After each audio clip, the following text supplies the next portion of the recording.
Welcome to this meeting of the Fort Worth League of Neighborhood Associations. While we normally would have held our second quarter meeting on June 4th, we knew that very important issues were being brought to the forefront of our attention. Since the League represents the best interests of the residents of Fort Worth, the Board of Directors agreed to develop tonight's presentation to help us learn what's happening in our city and what actions we can take to change hearts and minds so we can all feel safer in our city, which will allow us to focus on other important issues that also need our attention. Please remember, virtually everybody in our great city is in agreement that all people must be treated with respect and feel safe. That includes this online event. Everyone will be muted except for those presenting, and we will have a time for questions. When that time comes, you will be asked to click on the hand at the lower right corner of your screen. There's a little hand icon to indicate that you have a question. When you're selected, please state your name and then the name of the person you want to ask a question of. Once you ask your question, please remain silent until the speaker responds, because it's real easy to talk over each other. So trust me, if any of you have been on online meetings enough, you know. All right, we might have many people wanting to ask questions, so we might have times when we need to alert participants that we need to move on. So we're not trying to cut you off, but we might give you an opportunity to follow up with a person later on. But we do want to keep this shorter than longer. So we hope that you will have time to receive the responses you need, however. There is a chance that some of you will not agree with everything our speakers say. That's your right. It's your right to say so. But please focus on the statement and not the person. Um, if you remain respectful, you should also receive due respect from our speakers. With a focus on tonight's topic of developing a unified culture, we have much to learn from each other. So if you do disagree with somebody, just state why so the speaker can respond accordingly. Respect ensures open communication. Personal attacks will not be tolerated, and if that happens, a participant will be removed from the meeting. We do hope this experience will be a significant step towards unity and familiarity, and that it will inspire us to all find ways to take positive action towards making our city safer for all. At this time, I'm going to go ahead and hand the meeting over to our newest board member, Reverend Michael Moore. Sir, the floor is yours. Thank you, Tony.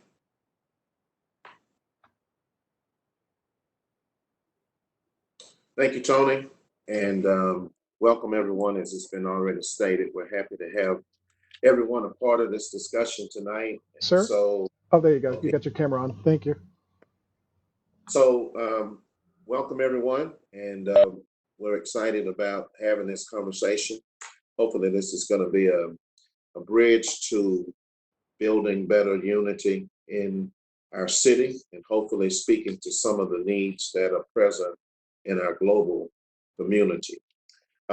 Tonight, my perspective is going to deal with the title of racial reconciliation.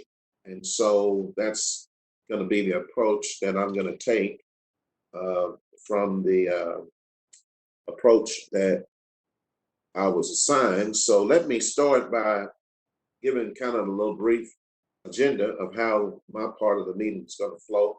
Tony's did the opening. I have two other guests with me tonight that I felt needed to add their voices to this conversation. One is retired police officer from the city of Fort Worth. He was the community liaison when Chief Wyndham was the police chief. He did an outstanding job. His name is Mr. Luther Perry. So he's going to speak on suggestive police reform. And of course, we understand that we're here tonight to start a conversation to give perspective. So you can agree with it, don't agree with it. That's really up to you. But I tried to pick people who I felt could speak to the issues that we're facing with a sense of experience. The second guest that's going to speak tonight is going to be community organizer, Reverend Kev Tatum, and he's going to speak on civic reform, things that we can do within our city. So he's going to talk about those things. And then I'm going to come back and speak about some suggestive ideas for community and church. because I think in order for us to really build unity, that we must speak to the community and we must speak to the church. So that's the agenda. Let me kind of read this paragraph of how we got here. This is what I consider to be the perfect storm. The capricious forces of a pandemic, systematic racism, police killing of a handcuffed Black man has challenged the souls of all humanity. History will judge us according to how we respond in this critical crisis season. So that's kind of how we ended up wanting to have this discussion tonight. And so I'm going to, for those that may not know about the League and the statement of purpose, I want to just share that with you tonight, because that's what I had to, being the newest member of the League and the board of directors, I had to familiarize myself with its purpose. So the purpose of the Fort Worth League of Neighborhood Associations is to protect, enhance the neighborhood concept within the civic structure, and to encourage, communicate, educate, advocate, share information, and exchange ideas to promote a better quality of life for the residents in Fort Worth. So with that purpose in mind, that is the motive behind our presentation tonight. So I'm going to introduce or present Mr. Luther Perry, and he will make his presentation at this time.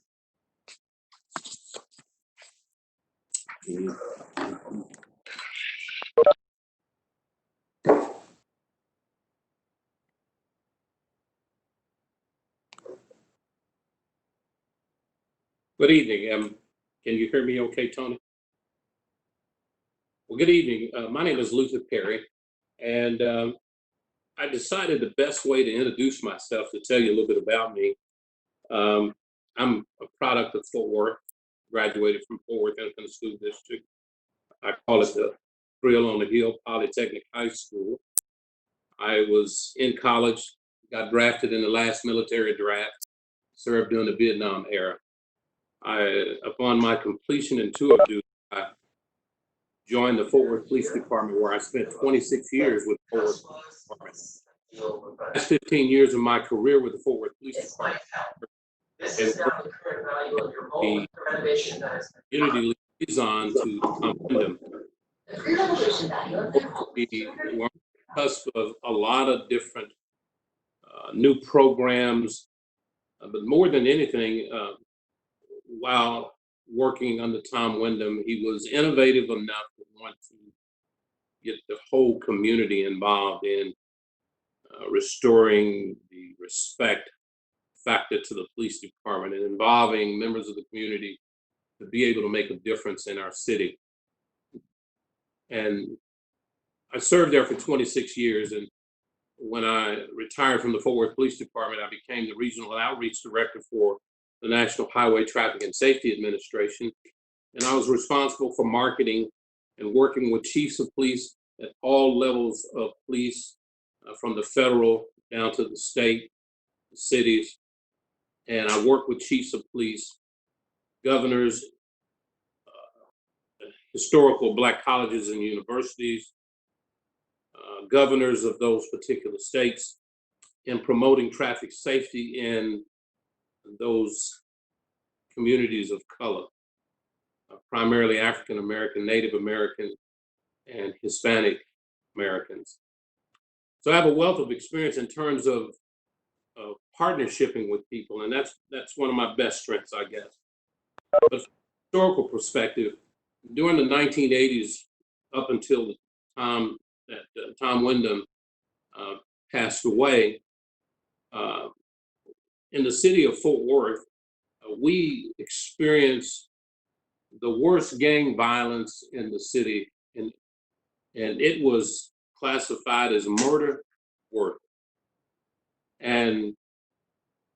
But the city of Fort Worth, we took it upon ourselves to develop an intelligence unit to study gangs and the violence. And so we did that for 10 years.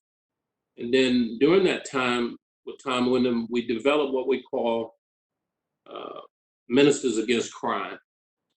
And so we brought ministers in, and we had meetings in every community in the city of Fort Worth, and it took us 10 years to do so. We listened. We asked the citizens to give us a report card. We started out making D's and F's because they had little faith in our police department in protecting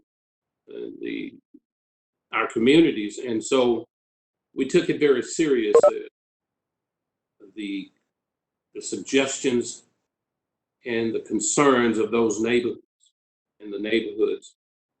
And we decided that we needed to start approaching solving crime and managing crime from a neighborhood perspective, i.e., that's when neighborhood policing began. Fort Worth was on the cusp and recognized in the United States one of the best cities to live in because of the outreach that we had done, the partnerships that we had collaborated and formed through our citizens. And therefore, there were a lot of programs developed. MPOs, we increased our horse patrol, we developed bike patrol. All of those things that dealt with community-oriented policing, really, we were very, very effective during that time frame. But somehow or another, we got to where we are because a lot of those things and relationships perished with the community and the leadership of all of those communities. And so therefore, we're here today talking about police reform and so forth and so on. But that's sort of a historical perspective in terms of the citizens working together and collaborating with every aspect of our community. We were able to turn crime around. We were the longest sustaining police agency, major police agency that reduced crime 50+% and sustained that for about 10 years. And so today we're here because of all of the high profile incidents that have been occurring to citizens, primarily people of color. And so I've identified probably about 5 or 6 areas that I think it would behoove us to look into. One, to decide with a vote that's coming up pretty shortly about reallocation of the CCCPD funding. We were the first city in the United States to earmark a half-cent sales tax, specifically for law enforcement. That was one of those on the cusp kind of things that we did when Tomlin was here. But the police department never returned investments to the Black community and the people of color. When they allocated those funds, they assured us that a great group of, a large percentage of that money was going to go back to those communities to identify programs that could work. And so that's one thing, identifying local community programs that have been successful when you reallocate the CCCPD funding that's coming up. The vote is coming up, I think, July 14th. Then I think we need to have some in-depth race and culture training, but it needs to be taught by people and scholars here locally, not to import people from other states all over across the country. We have to solve this problem in Fort Worth, I think, together. The hiring, promotion, and retention of officers of color and female. Provide supervision and leadership training for sergeants up to the rank of deputy chiefs. Why is that so important? Because today you're a corporal, you get promoted to a sergeant, and now you're in charge of 10 to 15 people without no leadership training, without no formal training that teaches you how to do that. And that occurs all the way up, maybe till you get to captain when you're in charge of a division and you probably are in charge of 100+ personnel.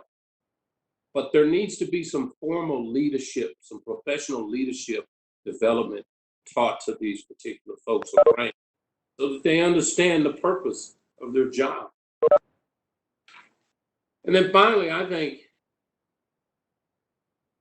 something that could help us to staff each division with hotspot teams of community supporters, i.e. clergy, business leaders, and citizens that have held or held in high esteem that are activists in those communities. Each division ought to have them because just like the United States, here locally, what we have to do is departmentalize, divisionalize our response because every community is different. And so if we had on the east side, those hotspot teams, they're familiar with the makeup of those communities and so forth. And then in closing, the city of Fort Worth took the liberty of hiring a young lady by the name of Kim Neal, who is police oversight monitor. I don't think they did a very good job in terms of trying to select the proper person for, and that's not to say she's an attorney, she's African American. That's all fine, well, and good. But she's been everywhere other than been in the city of Fort Worth. Her learning curve is great in terms of understanding the climate and culture of what happens in Fort Worth. It's very, very difficult to associate us with Chicago or Los Angeles as and to equate that with because you held some position in those cities, states, that you're somehow qualified to solve the problems and issues that are in Fort Worth. I think it's going to take all of us. So I welcome the thought of being able to entertain some questions, if there be some in the area of law enforcement, because I'm no stranger.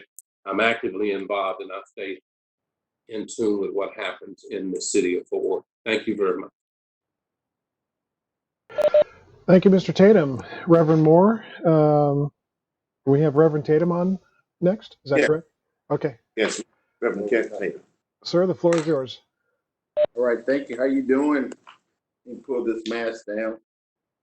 Thank you all. I want to first of all thank Pastor Moore for the invitation to come on and just share some brief remarks in terms of my perspective on our city and where we are, where we're headed, and hopefully we're moving towards a more perfect union. We know right now the city is going through some terrible times in terms of we're not listening to each other right now. And our young people are letting us know that they want to be heard. And not only heard, but they like for their voices to be acted on. So we're seeing an uprise that we've been talking about historically as we talked about shared governance in our city civically. We know Fort Worth is a majority minority city, and yet in every form of government, every form of organization that decision makers, you will continue to see in our systems a system where the minority, which is now the majority, still represents a minority of representation on these governmental bodies. Now, that can be viewed in multiple ways, but what concerns me is that the current system as it has been set up, where you have 3 minority representatives on the board, city council, and the remaining of them are Anglo, representing a West Side perspective, if we could say that. It's almost impossible for the minorities to get anything passed unless they get the West Side's approval.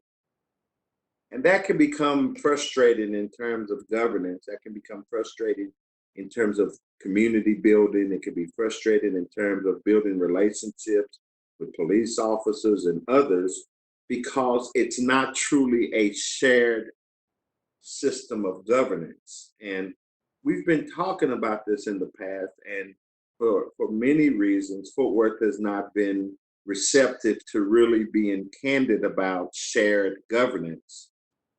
And I'm hoping that in the midst of this discussion, that our neighborhoods really come to the forefront in terms of stating that not only do we need to have more minority representation, but true shared governance in a democracy says that there should be a minority majority representation on that board simply based on population. So I've always enjoyed the League of Neighborhoods. You've always been one of my favorite groups to work with. When I was working with Donovan Wheatfall, back when he was on the council, you were the go-to group for me. Because if you're really going to get the culture to shift in a city, it has to start with the neighborhoods. It has to start with the neighborhood leaders. It has to start with the conversations in the neighborhood.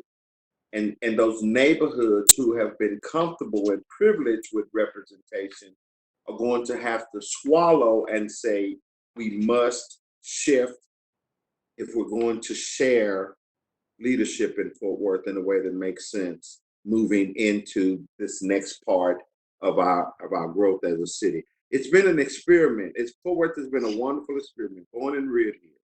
We're at a critical junction in our discussion, because right now we have a decision to make. Are we going to share power in a way that makes sense and meet the needs of all?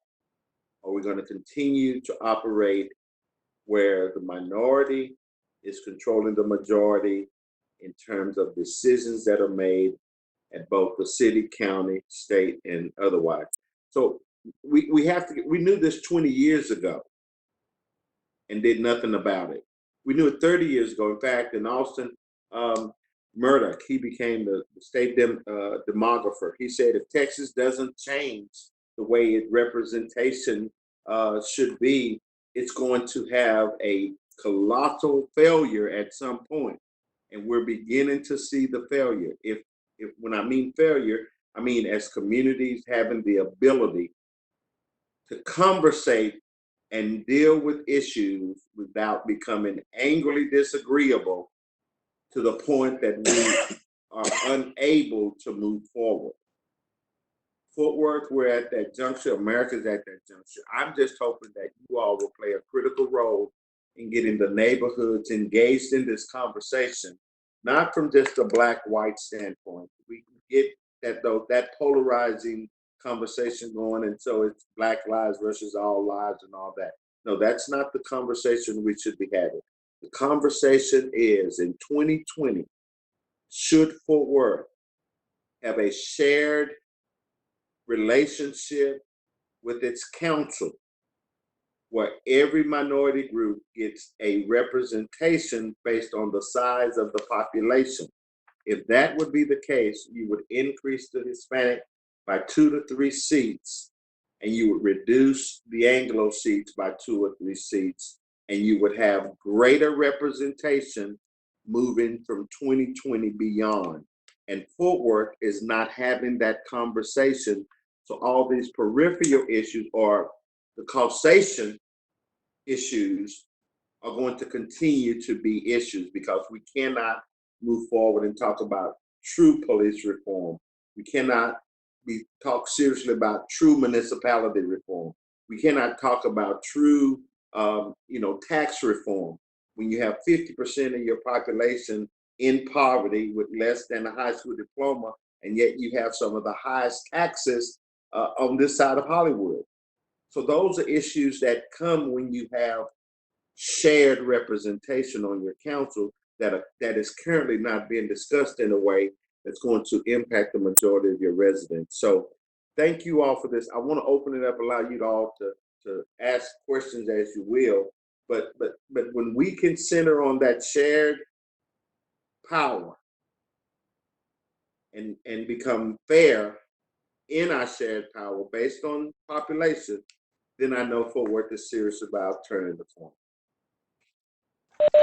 Thank you, Reverend Tatum. Excuse me. We have, and we're going to get to the questions after everybody's finished speaking. So, Reverend Moore, Pastor Moore, the floor is yours now. Thank you, sir. All right. Well, thank Mr. Perry for his contribution to this conversation, and thank you, Reverend Tatum, for your contribution.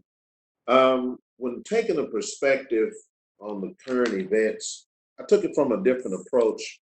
I saw what came out of the protest, and I saw how some people viewed those who were protesting, not really understanding what the protest was really about.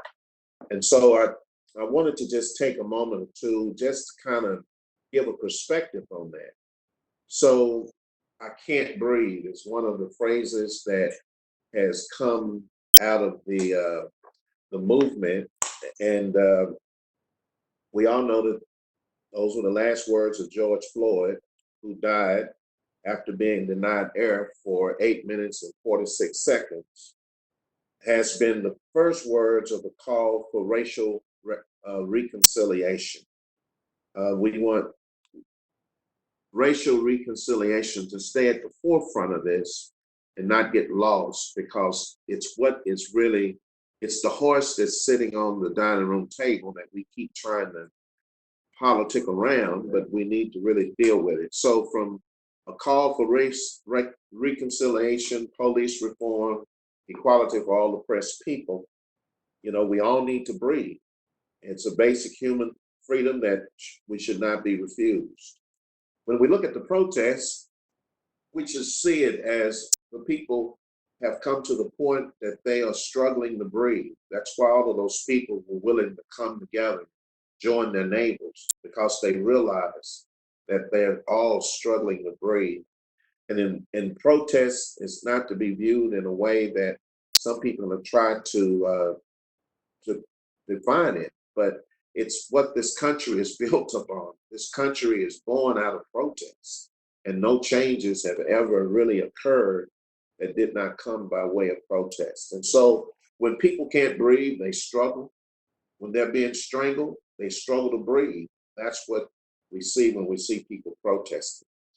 The plight of Black people have been denied too long the human dignity that endowed by our Creator. We're all made by the same God, but we've not all been treated the same way.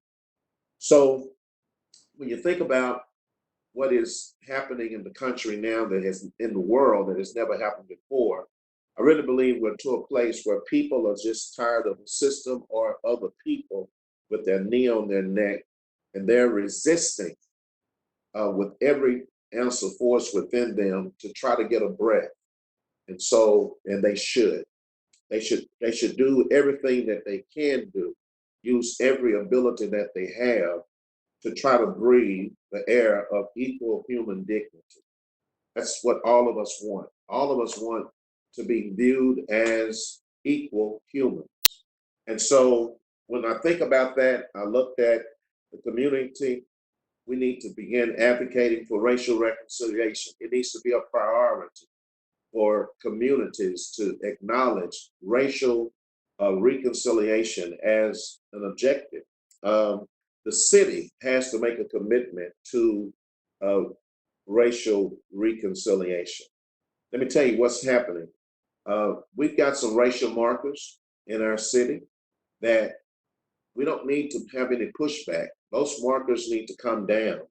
Monuments, that Ku Klux Klan Hall that's over on North Fort Worth. We can't be serious about healing until that building is removed. I sat on the Historical Landmark Commission, and I was sick the day that building came before me, before our commission, and I didn't get a chance to vote on that building, but I would have voted for that building to be destroyed and removed, because it's not a part of history that this city should want to be known for. And so if we're really going to take serious healing, then we got to look at the things that keep my wounds from healing. What keeps my wounds from being able to fully heal is when I have to be constantly reminded of a past that was so painful for my ancestors.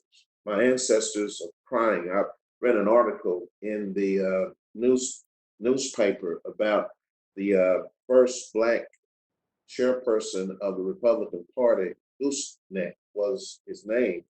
And when he died, he's buried in a cemetery, Trinity Cemetery, that overlooks the Klan Hall because he wanted to be above it. I mean, it's an eyesore. It's a thorn in the side of every Black person in this city, in this country. It's the only standing monument to that era. And so if the city really wants to be serious about healing, then there are some things that this city is going to have to take the lead in doing. I think we need to have a citywide racial uh, reconciliation day, an annual event that the city sponsors, where we're serious about an all-American city. Once the title of the tagline in Fort Worth was an all-American city. And I think that needs to be revisited, but I think we need to not just put it on paper, but I think it needs to be what is driving the actions that we take. I have a little different experience. I grew up, my mother was a seamstress and a maid, and she was a seamstress and a maid for the richest family in this city. So she worked for the Carters. She was Nettie Burton Carter's personal maid and seamstress. So my life was completely different because Miss Carter treated me as if I was a surrogate grandson. I'd sit with her, I rode with her. She sponsored me to camp every year. I ran all through a house, through a basement.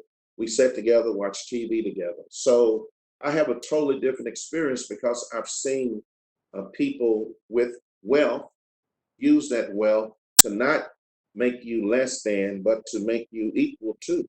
And so that's the image, and that's the view that I have of Fort Worth. She sent me to camp every summer.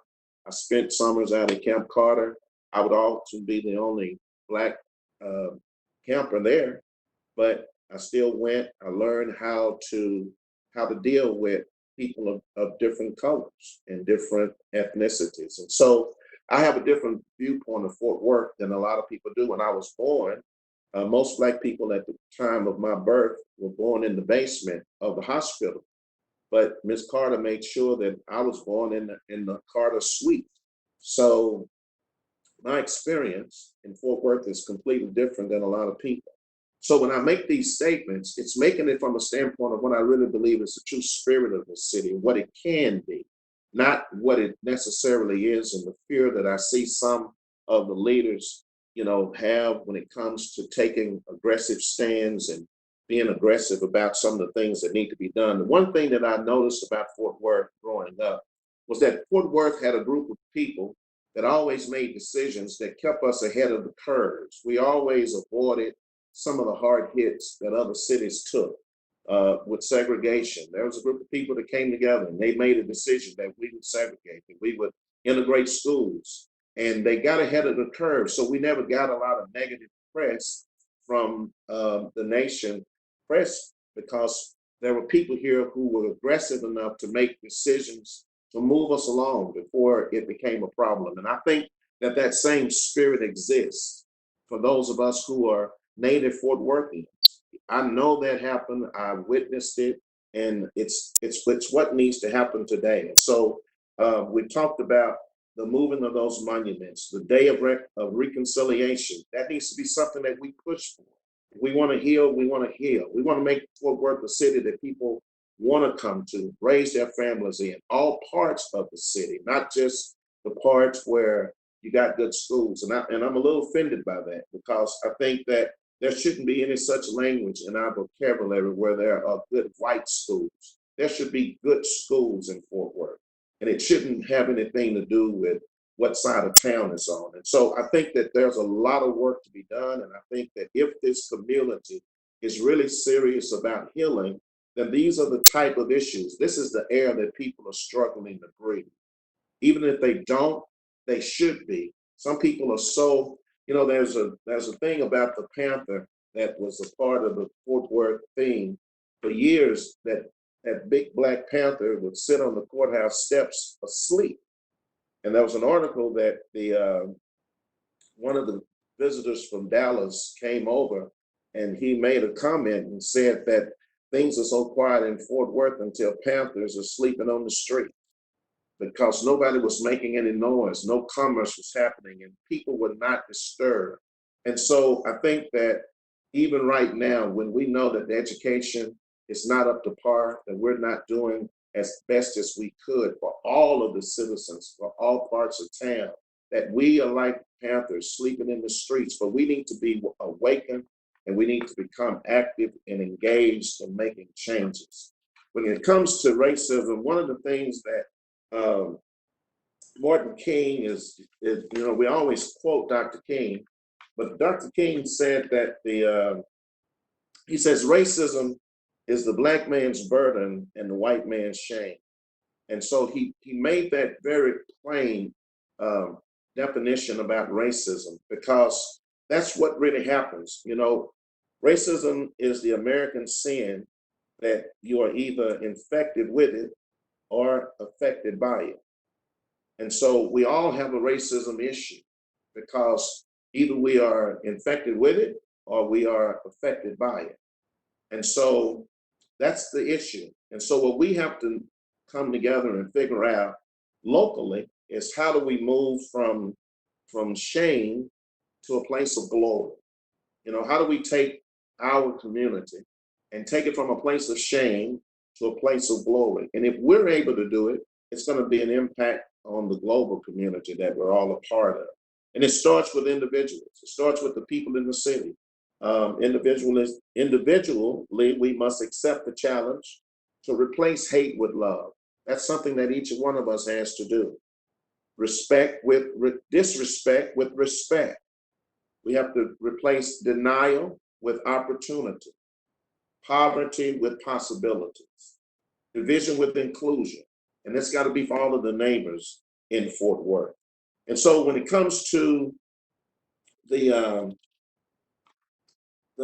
community challenge, I really thought that when it came to the community challenge, I thought about how Black Lives Matter and how sometimes people misinterpret that. And so I wanted to make sure that I address that, to give you an understanding of this, because I know sometimes when you hear things that Black people say, you hear it out of their pain, and you may think that they mean it in a way to exclude you. But the statement Black Lives Matter is not to devalue the life of others. It's not to say white lives don't matter, brown lives don't matter, but it's to declare the value of Black lives.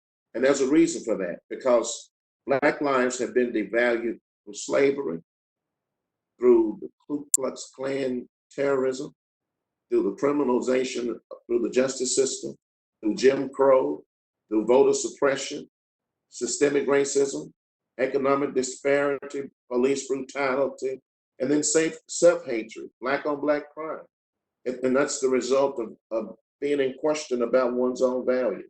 And so when you hear people saying that, it's not to devalue the lives of any other people in the community, but it's just to scream and to acknowledge the fact that our lives are valuable, and we shouldn't lose them from behind a traffic stop, and we shouldn't be killed because there's a question about if we pass some bad money, or we shouldn't be shot in the back, or we shouldn't be killed in handcuffs, because our lives do matter. And we have children that look for us, families that are waiting on us. We got aunties and uncles that want to share Thanksgiving with us. We have the same value that every other life has.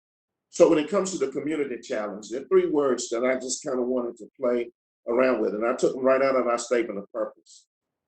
It was educate, advocate, and appropriate. And I'm going to hurry through this because I know I took a little time. But to educate, create opportunities to learn about the injustice of your Black neighbors. True history is being ignored. And so I think that it would do all of the communities well to understand that, to understand the history of your Black neighbors.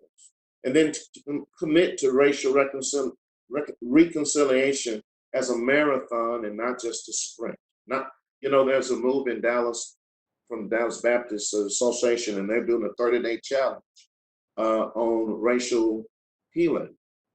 But it's going to take a lot longer than 30 days. But it is a place to start. I'm not knocking it, but there's a place to start. But we need to take it on as a marathon and not a sprint. Educate your community about the cultural diversity and the need for all people to have safe communities. I think that everybody that can afford to move out of less communities with fewer resources, they're quick to get out. But that's not the way to fix that problem. The way to fix that problem are for people who have the resources and the means to make sure that these communities that are being deprived, the deserts in this city, no longer become deserts, that we come together to help the city, the part of the community that needs help, regardless of what it does to our tax bases or what we have to do to make a sacrifice. That this is what we have to bring to our communities at large. And then advocate.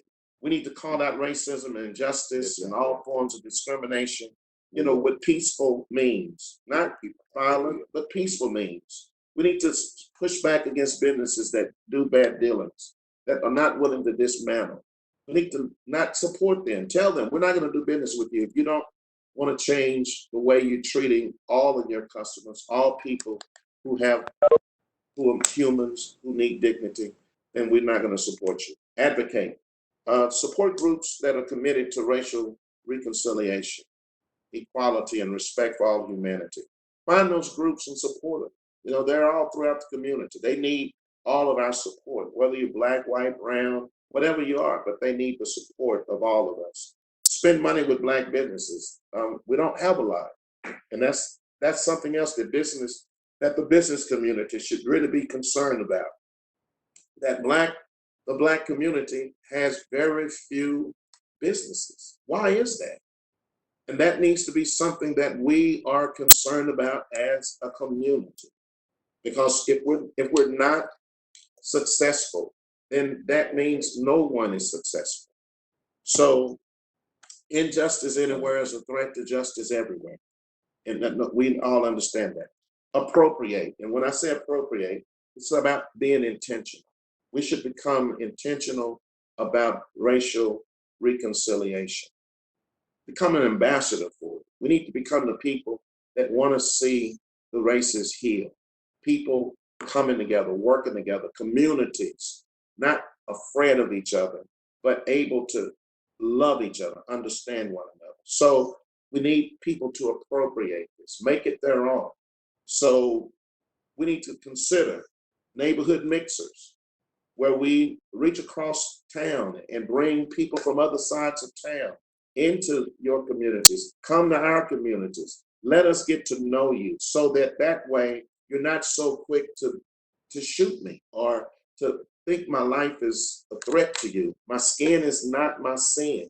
And we need to really understand that and understand how we can break that down.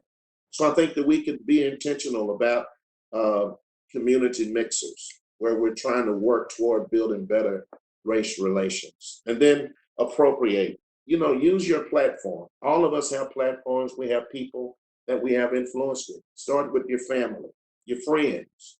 Encourage them to really learn the history of Black people. Understand the struggle that they've been through.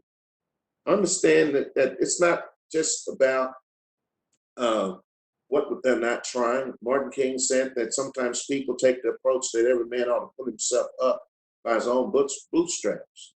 But he says it's unfair when you don't have any boots. If I don't have any boots, then I can't pull myself up by my own bootstraps. So we need to educate. That's where education comes in. He also said that the two worst people in the world were sincere ignorance and conscientious stupidity. And so he made that clear that there are some people who are just conscientious being stupid. And so they make the problems worse. But with education and then becoming advocates and then appropriating it, making it a part of themselves, become an ambassador for racial healing. And then the last thing, the church is an easy thing. That it should be easy, but it's not. The most segregated hour on Sunday mornings is worship. And that needs to change. It needs to be healed. We need to move beyond that. And so I just took a passage of scripture, Matthew 22:39, and it simply says, you shall love your neighbor as yourself. You should love your neighbor as yourself. And that's very simple. Neighbor, they tried to figure out who it was. It's the person next to you. It's the person next door to you. It's the person across town from you. That's your neighbor. So what does the church need to do?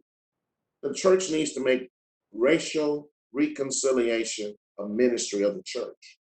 Just like it did when there were orphans in the book of Acts and that no one to care for them. Parents died, separated because they became Christians. And that church saw that as a need that needed to be attended to. So they created a ministry to orphans. Well, race is, as I stated, it's the horse on the table that nobody wants to deal with. But it's time to deal with it. How do we deal with it? Through love. It's by love. And we make this a part of the ministry. And it needs to come from the members to the pastor, not from the pastor to the members. Because in some pulpits, if a pastor attempts to try to bring their congregation to a place where we're going to start healing, they get rid of the pastor. So rather than put the pastor on the line, the members in community need to say to their churches, why don't we start a ministry of race reconciliation? Then, love. How do you love? By making this an ongoing issue like we do with abortions. It's easy to get evangelicals fired up about abortions. They blow up abortion clinics, kill abortion doctors. But they won't do anything for the baby when they're born. They're going to take all the services away from the children when they're born. They're going to put them in prison. But we got to do more than that. We got to do better than that. And how do we do that? Well, we make efforts, annual efforts, to try to improve in the area of race relations and learning and improve it. How do you do that in houses of worship? You teach on it. You preach on it. You talk to the congregants about it. You have Bible study where you talk about how we need to heal the past in order to move forward in the future.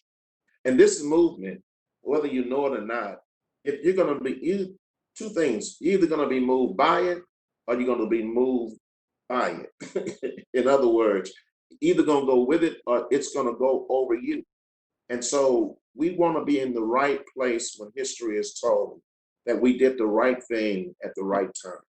And so just from that standpoint, we've got to take it to the houses of worship. We got to speak up for it. We got to talk against it when it's wrong. When people are being killed in the streets, pastors need to take a stand, not be silent. Too many pastors are silent on issues that affect the community, and it creates a boiling in the hearts and the souls of people when people who should say something are silent. So Jesus says, first be reconciled with your brother, and then come and offer your gift. So we got to get right with each other first. All right, so that's my presentation. Thank you, Tony. Thank everyone for listening. I told you when I took this assignment, I was a preacher. So there was going to be preaching. There was no. Well, I was ready for you. All right. So any questions? Any questions for anyone in the group? Thank everyone for being in attendance. Thank you. And I do appreciate everything that everybody's been saying. And I've been, sometimes when I'm looking off the screen, I'm taking notes. So just so you know, I was paying attention, but I was always also writing some things down. And before we go to the rest of everybody here, I just had a couple of things to ask each one of you. And Pastor Moore, I'll start with you, because a lot of people aren't familiar with the term racial reconciliation. Now, how do you see that? I mean, what does that mean to you, so that others can understand it and appreciate it? Because I believe I understand where you're coming from, but what do you foresee? Where do you want us to be in regards to that? Well, it really comes. It's a real simple explanation for that. It means to love in the place of hate. Where in the epistle of John, John says, if you hate your brother, you walk in darkness. So it really comes to the point where we've got to heal the hatred that is in the hearts. That because this discrimination and racism is hatred. It's just hatred that exists in the hearts of people. It's like being born in America. It's a sin that we're born in, and it has to be healed. And the only way to heal it is with love. The only way to chase out hate, Martin King said it, Jesus said it, is with love. You overcome evil with good. And so we must make effort. It must be intentional that we heal our hearts. You know, every one of us who are believers, we have to have time with God in order to get our hearts right. I have to do it every day, several times a day. That I have to confess my sin. I have to seek God's presence, His guidance to keep my heart right. David said, "Create in me a clean heart and renew within me a right spirit." And that's what reconciliation is about. Create in me a clean heart about my black brother, about my brown brother, about my brown sister. Give me a clean heart so that I'm not harboring any hatred against them just because they're different. People should not be hated because they're born with dark skin. Yeah, and please correct me if I'm wrong, because I'm a minority. I don't look like it because I'm 6'6", but my parents did immigrate here from Central America. And one of the things that I learned growing up is that a lot of bigotry and racism is based on ignorance. Uh, You're right. So when you don't take the time to learn about others, because I know that there's plenty of people that can learn about the Black community. They need to learn about the Hispanic community, the Asian community.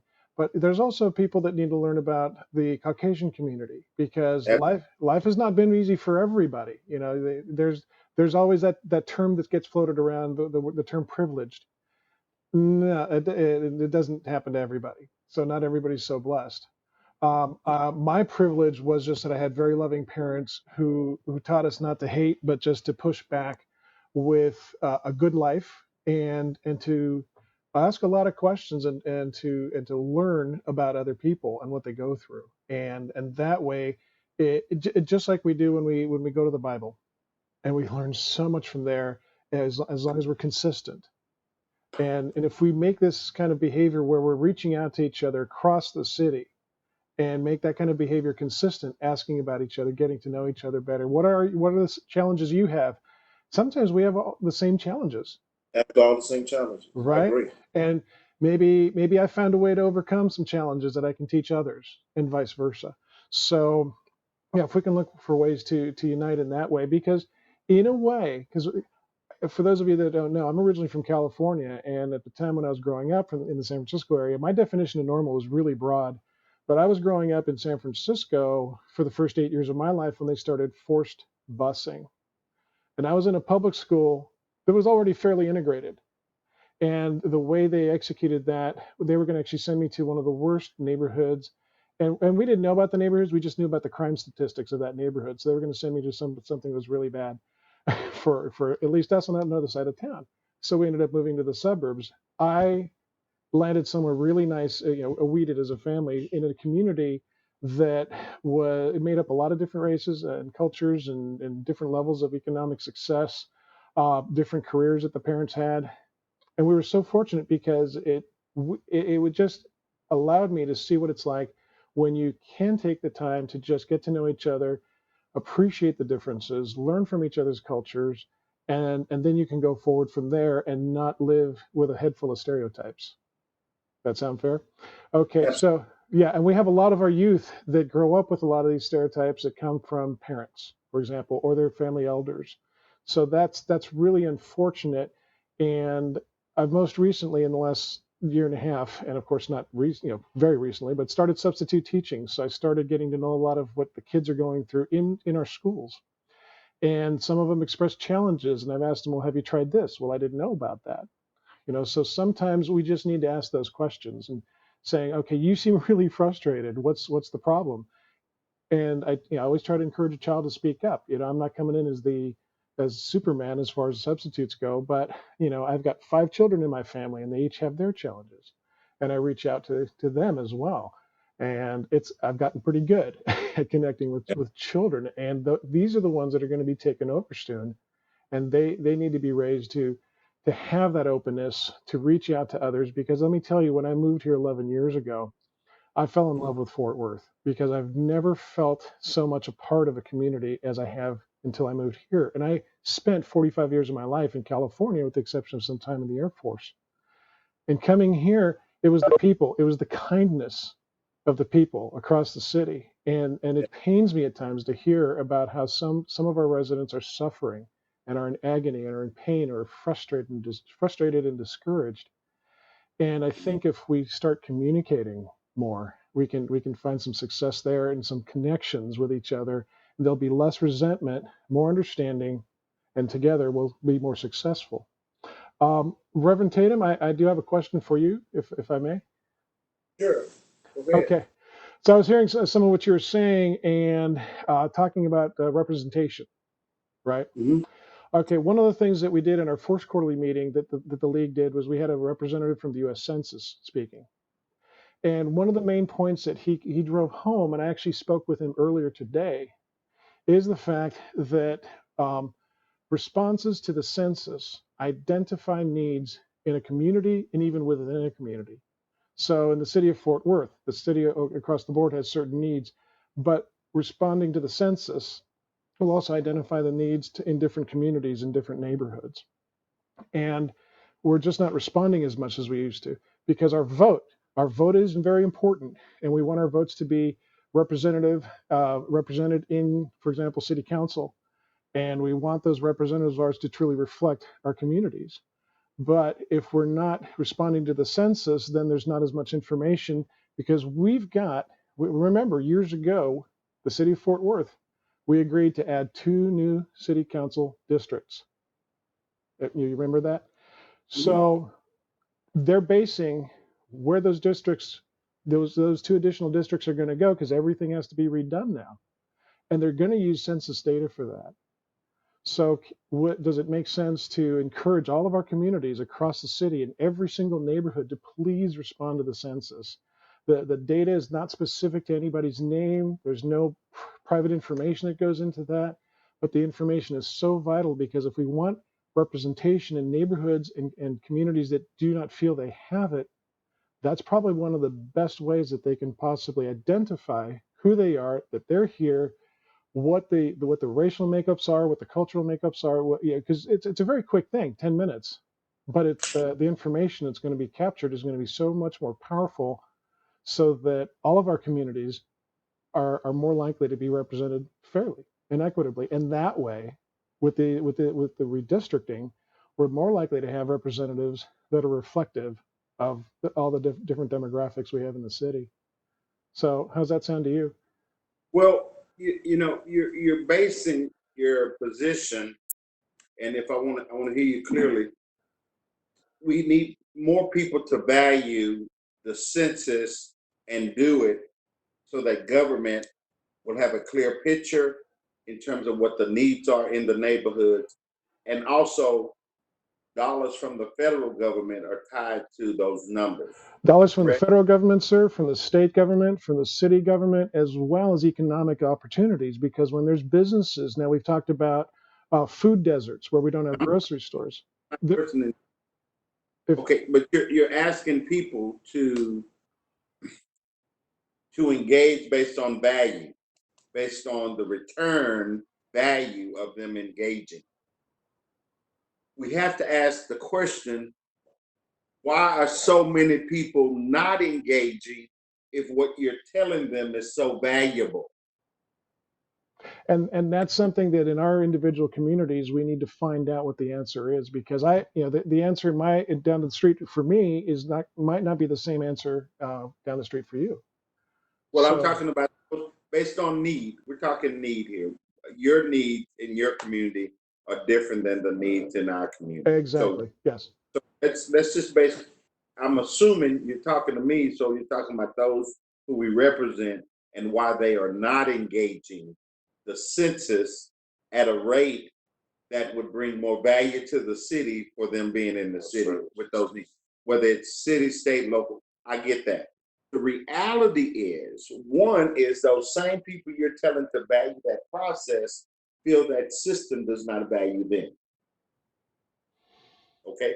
And then when you take time and engage in data research and looking deeper underlining of why are they saying what they're saying, you'll discover that cost for education in their community is not equitable. Cost of services, the amount of services that are done in these communities are not equitable.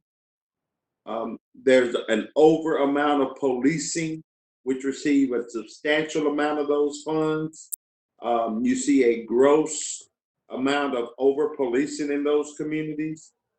So after many years of a system that seemed to have failed you, you now want them to engage in something that you say will help them, and they haven't seen that. So that's what I think Pastor Moore is talking about. There's a lack of true understanding on why we feel the way we feel. And it's on the part of the white community. Now, remember now, Fort Worth is the largest, most conservative Confederate city in the nation. Culturally, we're the most conservative Confederate urban city in the nation. That says you have a majority minority city, but the minority Anglos are making all the decisions. Once a community feels that they are truly valued, they're engaged more. Right. But sir, let me have you pause just a moment here. It was stated once this measure passed in the city, where we're going to add the 2 new districts, which would require the whole city to be redistricted.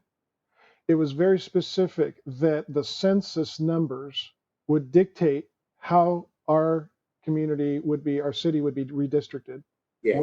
So if we want that change, this is a specific need to get there, because if we do this and we respond properly, then the city council had no choice than to redistrict based on the facts as opposed to supposition, because we do see too many redistricting in cities and states that are inappropriate. They're more political lines. Yeah, and I've been involved with redistricting from my time in San Marcos and LULAC and GI Forum, and we've sued cities to get representation, both Hispanic and Black representation. So I'm very familiar with the process. Right. But reality, though, it all boils down to those people around the dais. They can look not only at census data, they can look at other tracking areas from education to public health, epidemiology. It's all clear where the hot spots are,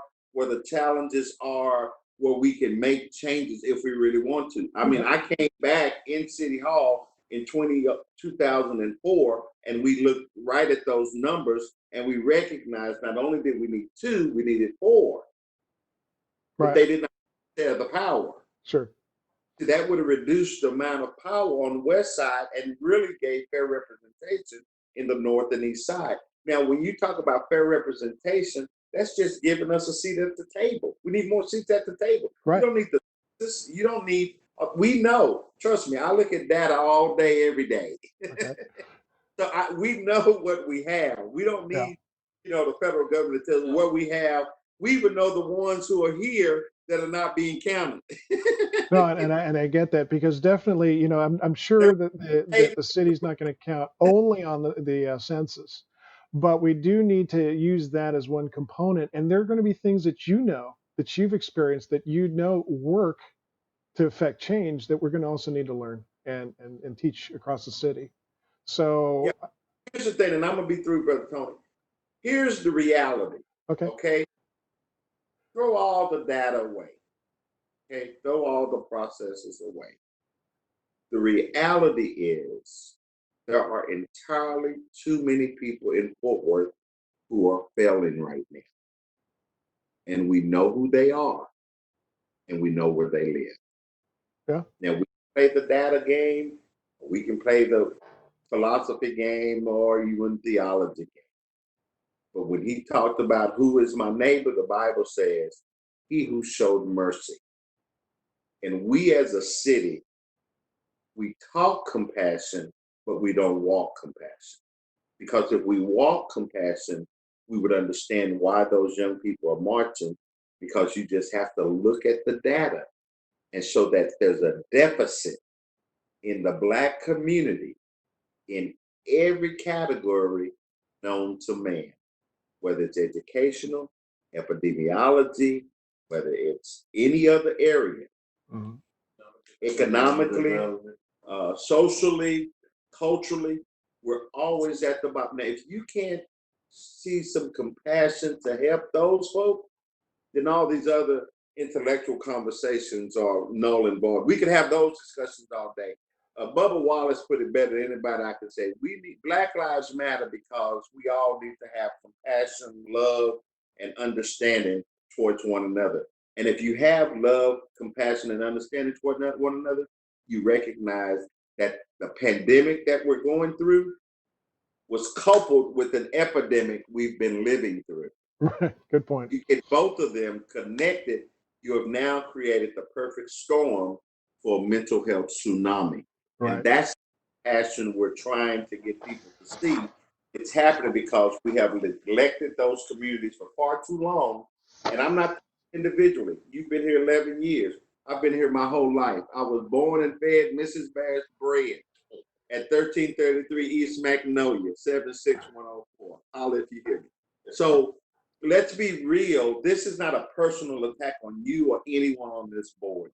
We have to look at the reality of the conditions of Fort Worth and recognize we have failed a large segment of our community because we have too many people who don't meet the bare minimum standards that it takes to sustain oneself in a civilized society. Mhm. So talk about this, we talk about personal experience, yes, but the reality of it is, as a city, we have to change how we approach this and make sure compassion, love, and understanding leads out as opposed to our own personal biases and opinions. And the approach that I would recommend is, because we can't expect everybody to understand things the same exact way. They come from their different perspectives, their different backgrounds. So if we have a comprehensive way to connect people, because some people are data driven, some people are driven from the heart, from the spirit. But there's nothing that says we can't blend those two together, because some even data people can say there's a problem here, but we don't understand the problem.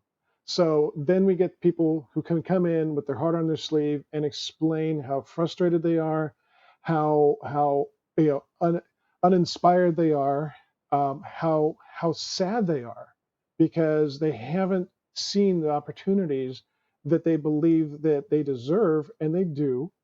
And then hopefully people can say, why isn't this happening? Why don't they have these opportunities? We do need to make some adjustments here. We need to help the family that we are as a city.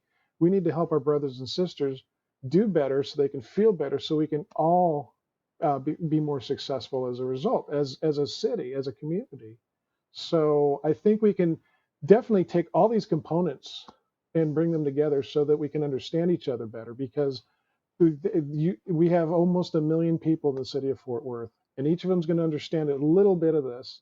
And I strongly I appreciate what you just said, because people are, like I said, ignorance is just a problem that is so easily remedied by caring, sharing, kindness, and letting your guard down so that you open up, so that you can bring in um, and embrace somebody else's pain and understand it better, and hopefully not be judged for not understanding it either, because that's the other thing that we find sometimes when we have different communities and different groups clashing, is that everybody's on the defensive.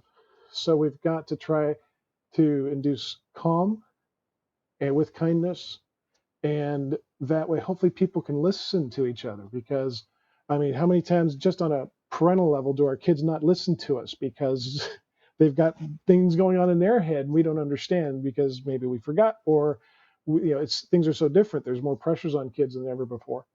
But they've got to understand kind of what we're going through too. So with 5 children in my family, we had a lot of conversations so that they can appreciate on their level. And it's not that we're better than they are. We're different part, but anyway, it's that kind of relationship. And when it comes to our community, you know, each area, each neighborhood has different things that are important to them. And the more we can understand what each other's going through, there's going to be some communities that don't have the same issues, but we want to be supportive to resolve and to cure those issues with somebody. So if we're looked at not as, oh, you're just from this group, you're from this community, you're an outsider, you're never going to understand. And if that's the position that's being taken, maybe not, because if we're not being allowed to come in and to sit and listen because we want to listen and we want to learn, that's going to hurt too. So it's a multifaceted approach, I think, that we really need right now. And I think we want to get there. Well, I think Pastor Moore and the rest of us here, I think we are committed to creating such space. Good. We want this to happen so badly that we recognize that we play a role in facilitating the change. And part of that role must be, we must give you a safe space to come into, to be able to not only listen and understand, but that it becomes mutual, that we listen and understand as well. Right. So that's 2 Chronicles 5:11-21, the ministry of reconciliation right there. We recognize it's not even about us at the end of the day. Right. We're representing someone else, and we, as Mama would say, act like you got some home training. So we're committed to making sure that kind of space is created whenever you all decide. And again, I said it, and I've always said it, even when I was in city manager's office, the League of Neighborhoods, if we could get y'all in the right spot again, you can shift the culture of this city one election at a time. I'm with you. I'm with you there. Let's grab a hold to this racial reconciliation and make sure as we change this, we change it with compassion and say, you deserve more representation. You deserve representation. Right. And let's share the pie in a more fair and equitable way. Yeah. Because you're not going to have a problem out of anyone when you say those kind of. right. Because in every community, there are so many things that we all want. There's so many times we want the same thing. We want to feel safe. We want to have good schools for our kids. We want to be able to grow old and be able to walk down the street and go to a grocery store, get fed. And so many opportunities. We want to stay healthy. So there's so many things that a lot of people do take for granted that other people aren't receiving. And some people are living in ignorant bliss, but once they know that there's a problem, they know that there's something they can do about it. So we're gonna work on that. Thank you. Let's work on it together. Of course. Thank you. Thank you. Of course. Mr. Perry, I just have a quick one for you. Oh, you got a quick one for me. I hope so. Well, I'm going to be quick. You might have a more comprehensive answer. I know just from I've been involved with different organizations, and a lot of times when you're recruiting, and we're looking at this from a police perspective, when you're recruiting, it's hard to recruit, especially good officers, because you can't always tell how they're going to respond to different scenarios. You can give them a general scenario, but I think we need to get better at giving specific scenarios. How do you feel about this? If it's a race on race issue, we need to maybe have some more screening questions on what is your impulse to do this? And it might require, instead of because I know that there are going to be selection boards that ask about specific scenarios, but there's also the psychological background, that they have to check into.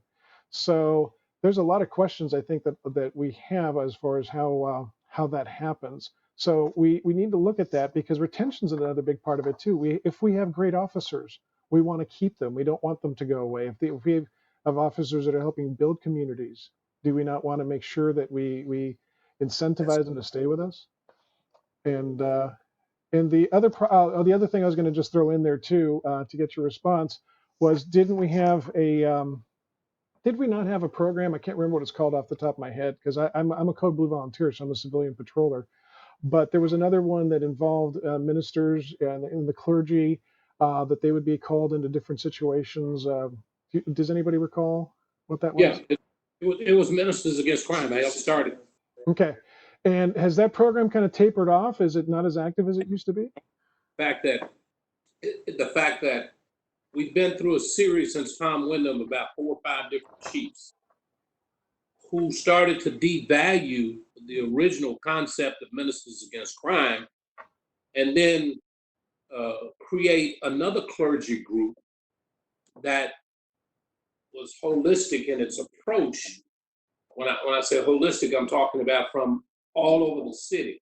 Ministers Against Crime focused in neighborhoods of color. Most of those pastors came from neighborhoods of color. And so when these other chiefs came in, they decided that they didn't want this to be an exclusive group. They wanted it to be shared power from the clergy. So the Ministers Against Crime said, we're going to have our own anonymity because we were the first clergy group. Our mission statement is totally different. It's okay to start these subdivisions and spinoffs, but we want to have our own anonymity. And so they were devalued. Now all these other clergy groups, these spinoff groups, have taken precedent, and they don't use Ministers Against Crime. Let me tell you, that organization and group was recognized 3 years by the federal government being, we don't understand how, yeah, it was a model. Right. It was effective. Yes, it's very effective. When you had an incident to occur, the chief immediately called and they responded. We had radios, and they were able to train and went through all of the training almost like a regular policeman. They don't do that today. So to answer your question, they're still around. Again, if nobody goes to them, nobody communicates with them, then they're an organization that's functional to the people that they're functional to, and they're not recognized anymore by these other groups because whatever reasons, the lack of understanding on how, what their mission statement is and why they were formed in the beginning. Because when they were formed, these other pastors were a little reluctant to arrive on a scene that was chaotic and stand for what's right and calm that situation. Right. And so that's why they take the position that they take. I'm in almost daily contact with those folks, so I understand. I want to be clear. I used to say we used to have the best police department in the country, a place where I spent literally half of my life. And when I joined the police department in 1974, I said, I want to make it my mission. When I leave, I want to leave it better than what I found. Right. And so we did a lot of training. We did a lot of enculturation training. We did a lot of things that brought back and the transparency that people were demanding in our community. And so, as I listened to the other presentations, as I listened to you talk about your 11 years, I've been here 66 years of my life. I understand that, 50s and the 60s, when we called the police, they wouldn't even respond to our community, brother. Right. I'm talking about why we feel the way we feel. I remember them burning crosses in my yard. My family was the first Black family that moved on the east side when we didn't have bus services and a lot of other services. in our community.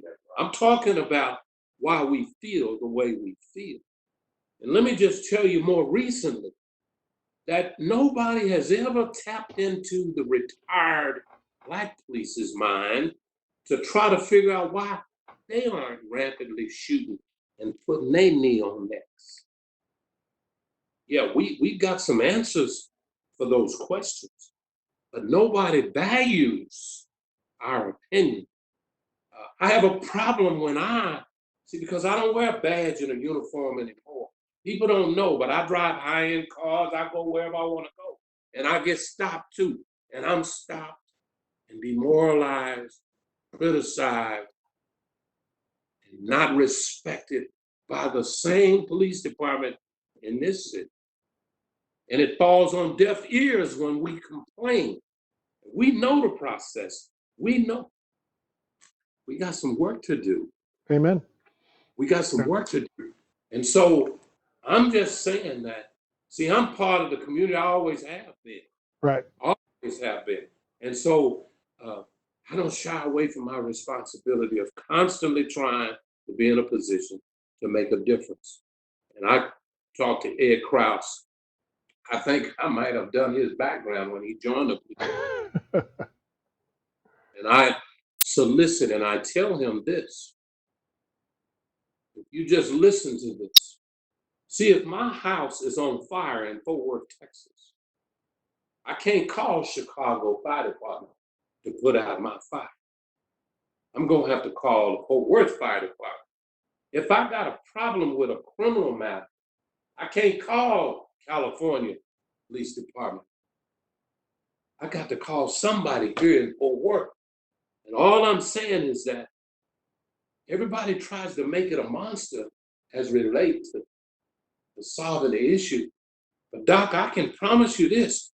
We solved the issue back in the 80s and the 90s because we cared about what they thought and why they felt the way they felt. Because we went to every neighborhood in this city for 10 years and developed the intelligence of why we need to change, why we need to become more progressive, and why we needed to vote for the half-cent sales tax. What these gentlemen are telling you is that unless we get fair representation and our fair share of resources, then we're going to always have this unbalanced system. So, you know, we're not saying that we got all the answers to anything, but I can promise you, sitting in this room right now, we got enough experience. If people would listen, but see, I'm tired of people listening. I'm tired of people talking about the problem. We already know what the problem is. Right. When we going to start to do something about it? And there were solutions that were effective. They were working. Is that correct? Is that what you're saying? Absolutely. Right? And so yeah, and these are things that people need to know about. It's like, what happened? Why was this? See, there's some things that are being that apparently may have been defunded or There was a shift. reprioritized, No, right? there was a shift in power. We had 5 or 6 different chiefs Yeah. that come with their own philosophy. So what did they do? They felt like, I need to dismount. I need to change. See, you ain't, if a bicycle is pedaling and running right, Yeah. ain't no sense in telling them to change the tire. Yeah. You know, there's no sense in trying to fix it.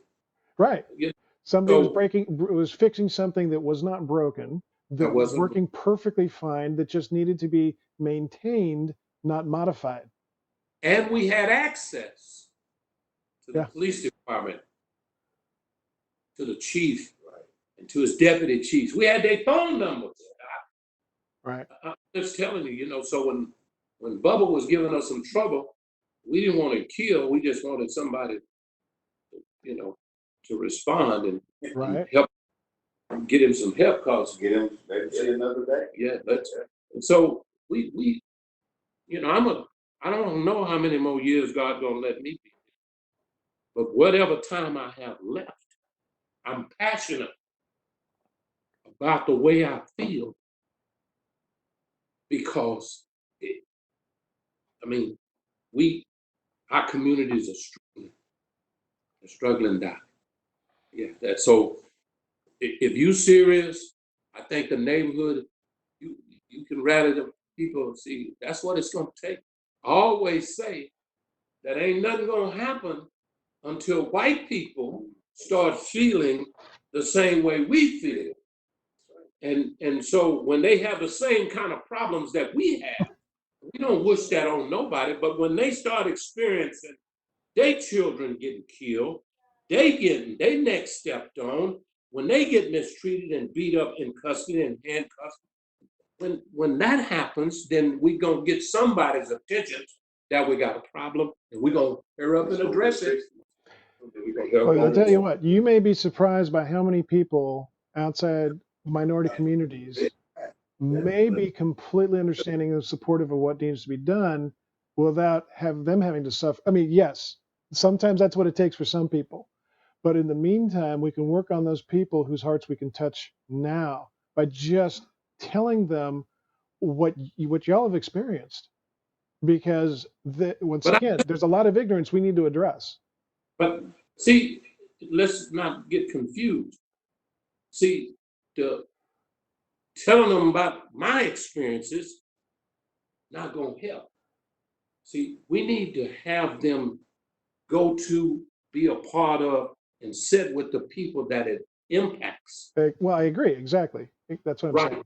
Because they'll say to me, "Oh, Luther, that's an isolated situation that you have." But it's deeper than that.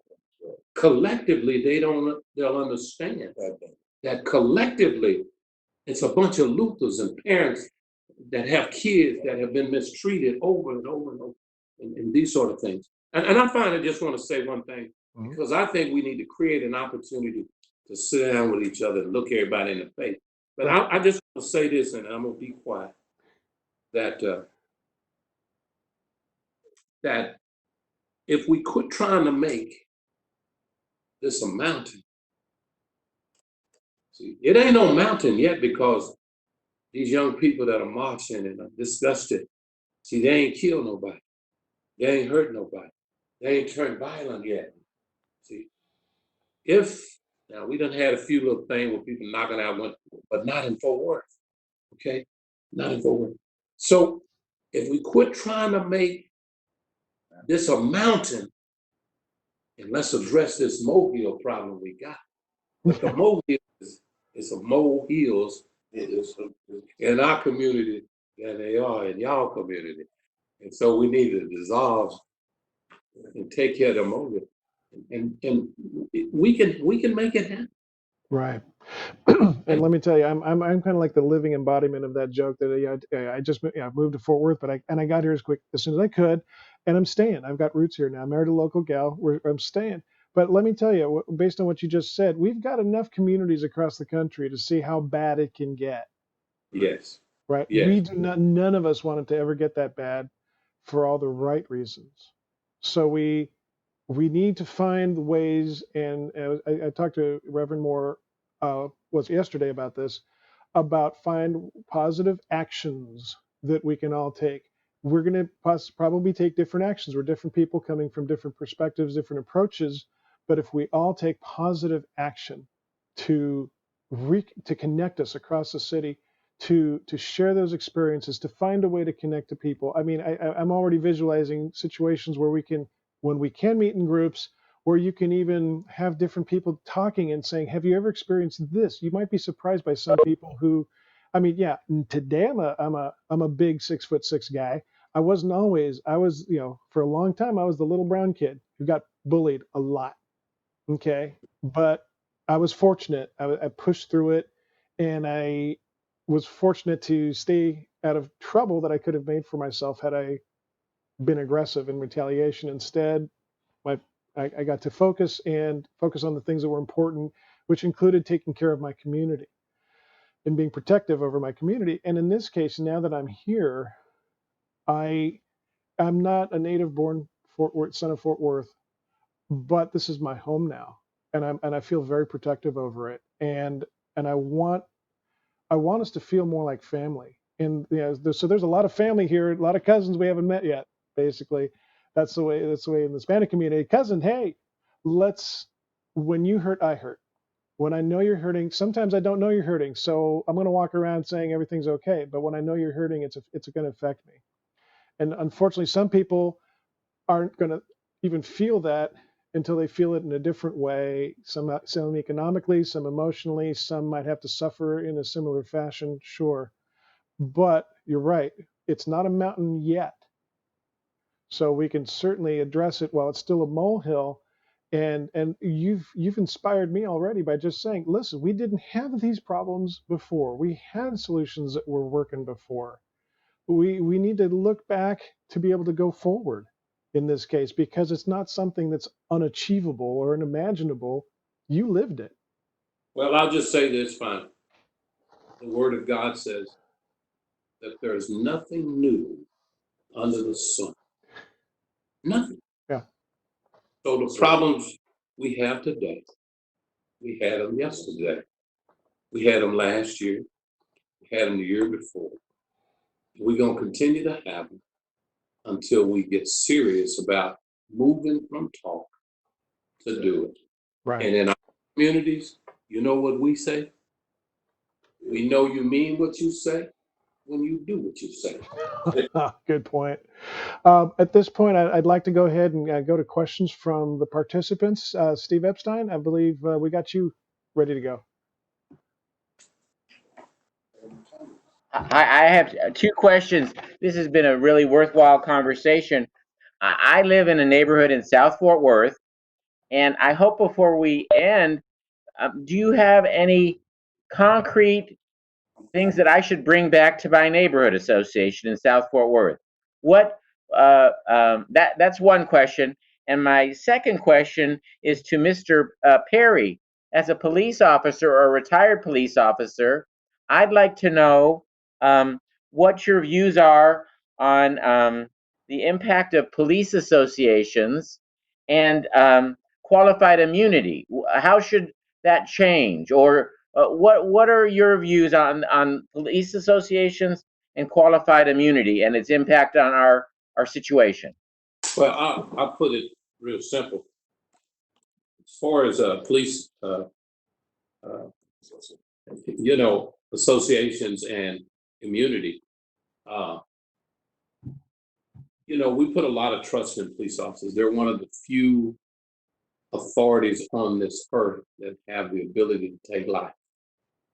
And so when you hire one of them, you expect them to be up above and treat people with dignity and respect. I don't think we give a gun and a badge to somebody and say you can go do something, even if it's wrong, and have immunity. That's not the justice system that we serve. So I'm not for releasing police officers just because they have a badge and a gun on, being prosecuted. If they do something wrong, then you got to be held accountable, period. As far as police associations, there are 3 associations in the city of Fort Worth, and we have 3 police associations for a reason. The regular police association that most people are a part of obviously don't serve the same needs as the other 2 associations, because it wouldn't be but one association if they were attentive to the needs of people of color officers that are part of and that's why they have their associations. So in an idealistic, in a perfect world, we just need one. But the reality is there's a need for 3. And I will tell you that they all 3 don't have parity when it comes to negotiation of the contracts that the city has to be held accountable to. And there's a reason, because there's no shared power, like Reverend Tatum said, even on the police department. So I hope that answered your question. Yes, thank you.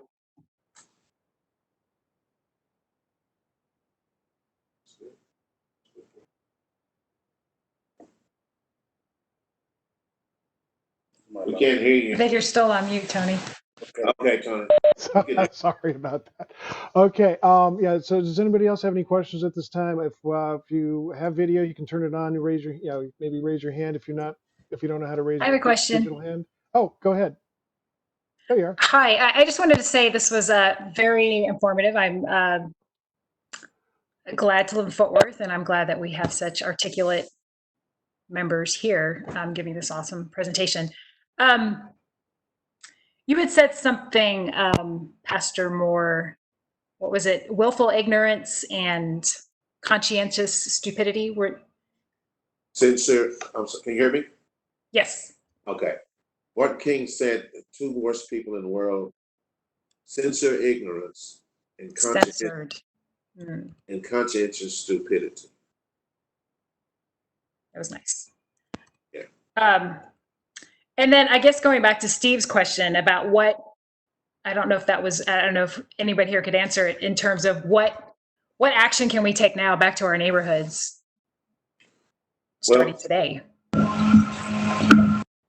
If that question is addressed to me, I think that what we can all do is to do a soul search of our own hearts. Make sure that we're not adding to the problem, that we're ready to help to resolve the problem. And it starts with conversations.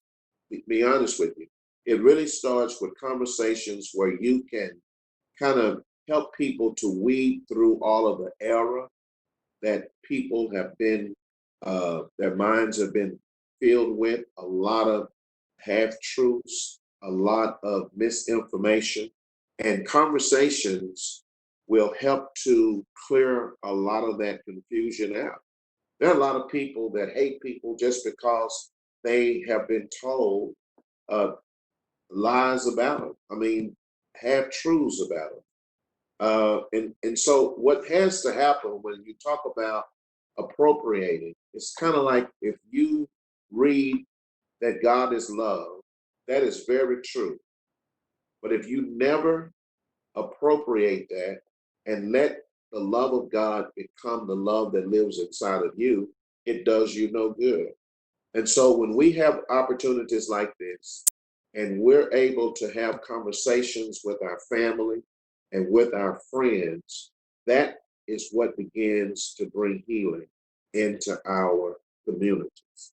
And so, I tell my congregation, you need to set your heart every day to do something good for somebody. And it starts with just simple words of encouragement and acts of kindness. And then invite us, once we can start coming back, it would be good for us to show interest in each other by inviting each other to one another's meetings, just to get to know how different communities work, and so that we can begin to ease the fear that people have of people who are different from themselves. And just to, you'll be surprised how once I get to know you, then it dispels all of the fears that I had about you. And so I think that's really the biggest takeaway. Something that we can start doing is just start in our homes. If we can clear up any error that's in the hearts of our children, our spouses, our closest relatives, then those people are part of community. And once we start one person at a time, one family at a time, one community at a time, that's how we start this change. Okay, I can't hear you. Okay. Oh, Appreciated what I also appreciate what Luther Perry said in terms of not shying away from responsibility to make a difference. So just wanted to echo for everyone taking a responsibility. Like with responsibility, there is power there. So thank you. yeah, because one of us can't do everything, but together we can do a whole lot, right? Is there anybody else with any questions? You can unmute yourself if you'd like. Either. Marty, you have something you want to throw in? I just want to say thank you so very much for spending time tonight and sharing. It's been very meaningful for me, and I look forward to continuing to be part of these conversations. So thank you. I appreciate that. It means a lot to us because we're trying to make sure the league, for example, stays connected to this, because we consider this a citywide issue. This is not just Yes, a it neighborhood is. issue. It's the whole city. You know, we're hurting. We're ill. We need to get better, and we're going to get better together. Does anybody else have anything else you'd like to add? Yes, Reverend? Yeah, I'd like to say, you all are talking about what can you do in your neighborhoods and what do we do moving forward. I always believe you have to have some guiding principles that drives the conversation, that drives the change.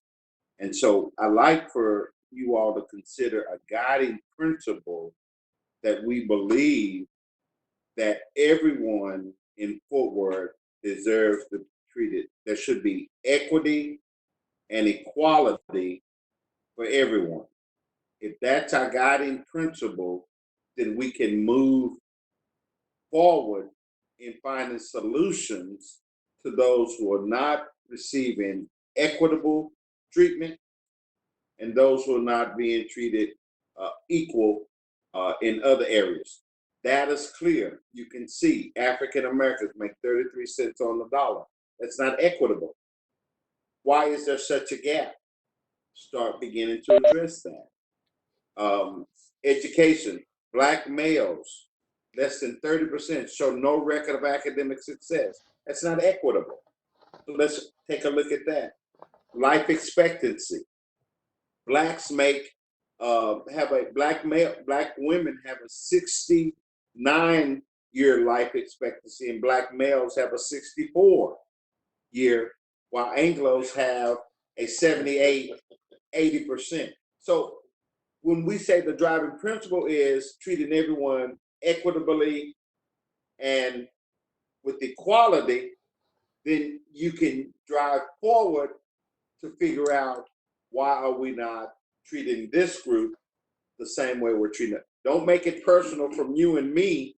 Make it driven by how the numbers are coming out, and then you don't take it as being offensive. Now, I must say to you, Brother Peter, or Brother Tony, this work is offensive to people who don't want to change and people who hold on to power. Of course, it's very offensive. I mean, you've talked to me almost an hour with the rest of these guys. I have not tried to offend you at all. I've tried to be candid and clear and respectful of you. But yet, before tonight, we've had conversations with higher powers. We have the same conversation. They would shut us down, shut us out, isolate, ostracize, criticize us to the point where we feel so devalued that we don't want to engage the process. So that's the reality. When Luke said, this is why we feel the way we feel. We don't feel we can be candid and honest with the decision makers without being placed in a stereotypical role of being something other than a person who is concerned about the conditions of our community as it relates to its African American citizens and beyond. But reality is, Blacks are on the bottom and they need help the most because more of them are dying early than any other race or group.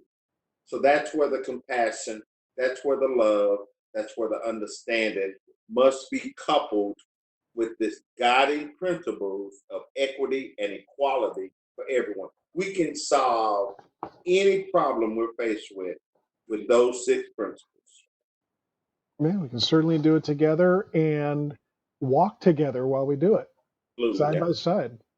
Absolutely. So, yeah, because that's all we're aiming for, is for everybody to have the same opportunities without dissimilar restrictions, to be able to be able to walk down the street with confidence, to feel just as protected and safe as anybody else. When that's not asking for much, but some people think that you're making stuff up, and we've got to make sure that they're more aware. And walking around a little bit smarter and with more compassion. And those that refuse to do that, then they can step out of the way. I did tell you we're making 33 cents on the dollar, right? You mentioned that. I told So them, okay, 33 cents less or 33 cents on the dollar? it's for every dollar that a white person makes in Fort Worth, the black person makes 33 cents on the dollar. Well, where's my share? Oh, wait a minute. I'm Hispanic, so I guess there it is. Well, Spanish are 51 cents. Yeah. They're 51 cents on the dollar. They're the ones who are progressing. In fact, the Hispanics have the highest life expectancy right now of any group. Well, we're eating better finally. You know, my father had a lot of his siblings pass away in their 60s because they weren't eating the best diets, and fortunately he learned a little earlier in life, and so did I. So I've been really blessed with a lot better life since then. But also blessed with the economic advantage of being able to buy better food, right? I That's get it. confession. That's I confession. I have had times when I have had to eat the cheap mac and cheese and the top ramen and all that just to survive. I've had those times, so I will never forget those times when I've had to scrape and survive. Forget I couldn't Hey, even Tony. afford Kool-Aid at one point. Yeah, cheese on your macaroni. Yeah, cheese on your macaroni. No, just Wow. put a little butter on it, some salt and some garlic, whatever. That's it. Okay. Um, well, if we don't have anything else to add to this at this point, Pastor Moore, did you want to add anything else before I go to prayer? Tony, I just wanted to say, first of all, I wanted to thank my guests, Mr. Luther Perry, Reverend Kent Tatum, for their experience and their community service in the fight for freedom. Thank you guys for giving your time up. I want to thank, we're in Pastor Halliburton's church, so he allowed us to come here so we could all be in one place. So I want to thank him as well for allowing us to come. Then I want to thank the Fort Worth League of Neighborhood Association board members for the continued work to improve the quality of life for all of the neighbors in Fort Worth, and giving time for this conversation that we had and being able to carry this conversation forward. I think is what community is really all about. You know, healing is not ever a pretty picture. When something needs to be healed, most of the time it's because it's sick. And when things are sick, they don't look their best. But that's why you need healers. That's why you need people who are willing to do the work that's required to take something that's ugly and make it something beautiful. So God has done that with us. He's taken our ashes and he's made something very beautiful out of our ashes. And so we want to do the same thing with racism. We want to take something very ugly and make something very beautiful out of it. Something that can be liberating for all people, not just some people. So thank you. Thank you, sir. So in closing, I'm just going to say we've heard different perspectives tonight, and we know there's a lot of passion out there. So always remember, at the core, we want the same things. We really do. But we must also remember that these things sometimes don't come easy for everyone, right? Right. So if we get to know each other better, work side by side, and agree to what we want in the future, there's no stopping us. And that's part of what Pastor Moore, you and I talked about that. If we find positive actions we can all take, then there's no stopping us. The voices, Absolutely. right. So the voices of some have been heard. We have a lot of the protesters have gone out there and they're shouting in unison, in uniformity there. A lot of passion there. Great. Now the voices of the many are coming, because the more we connect with people across the city, we're coming and we will be heard also. So it's our responsibility to listen without anger or violence and walk forward together with love, affection, and respect. And it might be difficult at times, but they do generate the best result, right? So I personally hope that after, especially if you're listening to this after the fact, later on, I hope that that you take time to reflect on what you've heard here, that you find a way to reach out and connect with an action, a positive action you can take to keep all of us on the path to kindness, unity, safety, and success as a community. And we can do this if we all do this together in unity. So, gentlemen and ladies, I thank you so much for being here. It means a lot to me, and I hope it means a lot to you, because this is just the beginning of this particular phase of what we're going to do as a city to grow together and to stay together. How's that sound? Sounds good. Sounds good. Thank you, everybody, so much. Hope you have a wonderful week, and we will make this recording available publicly as soon as we can get it uploaded. So once that's uploaded, we'll make the link public. That way, everybody can watch this. Thank you. And All right. have a good Thank you. evening. Okay. Bye-bye.